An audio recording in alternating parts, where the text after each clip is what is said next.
अयोध्या राम मंदिर में अचानक माता सीता हुई प्रकट, भक्त देखकर हुए अचंभित। दोस्तों, ऐसा अफवाह सुनाई दे रहा है जो कि ऐसा कुछ भी नहीं है। साथियों, माता सीता के बारे में कुछ रोचक बात बताने जा रही हूँ। ध्यान से सुनना जो बताने जा रही हूँ, शायद आपने नहीं सुना होगा। दोस्तों, कैकेयी के हट से श्री राम गए थे वनवास, तो कुकुआ ने माता सीता का करवाया था परित्याग। राम ने कुकुआ देवी पर विश्वास करके सीता माता का परित्याग कर दिया। परित्यक्ता सीता ने प्रभु से अपने सतीत्व के प्रमाण में कुकुआ के गुगी हो जाने तथा पक्षियों के मौन रहने की प्रार्थना की। सीता की प्रार्थना प्रभु ने सुनी। कुकुआ देवी 12 वर्षों तक गूंगी रही। क्या सिर्फ एक धोबी के आक्षेप मात्र से व्यथित मर्यादा पुरुषोत्तम राम ने माता सीता का परित्याग कर दिया था? क्या यह धोबी भी राजमहल के उस षड्यंत्र का एक हिस्सा था जो 14 वर्षों के वनवास के बाद राम के भाइयों और पत्नी सीता सहित अयोध्या पहुंचने के साथ शुरू हो गया था?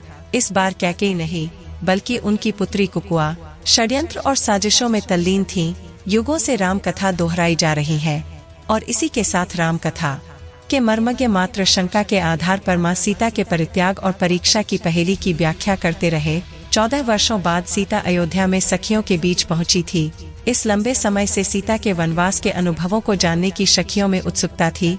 लंका और रावण को लेकर उनमें स्वाभाविक थी। कैसी थी लंका, कैसा था रावण?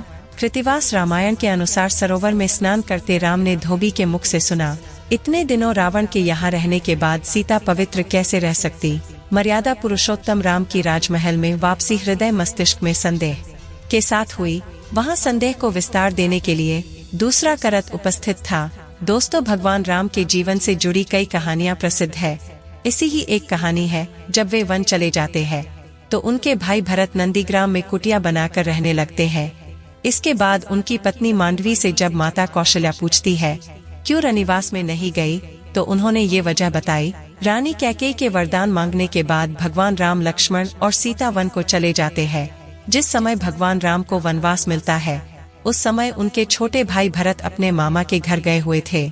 वहां से लौटने के बाद जब उन्हें ये जानकारी मिली तो वे काफी दुखित हुए और भगवान राम को मनाने की कई कोशिश किए, लेकिन उनकी कोशिश नाकाम रही।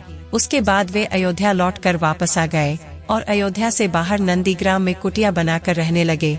एक बार उनकी पत्नी मांडवी छत पर टहल रही थी। तभी माता कौशल्या ने उनसे पूछा कि इतनी रात को छत पर क्यों टहल रही हो?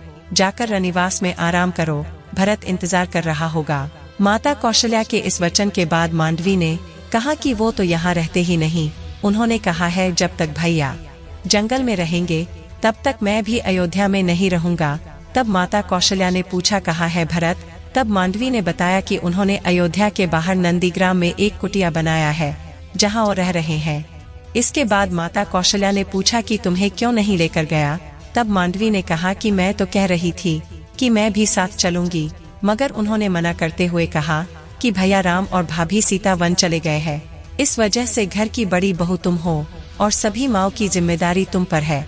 तुम उनका ख्याल रखने के लिए यही रहोगी, इसलिए मैं यही हूँ। साथियों, वीडियो को अब समाप्त करती हूँ। मिलते हैं अगली वीडियो में। वीडियो देखने के लिए धन्यवाद। जय श्री राम।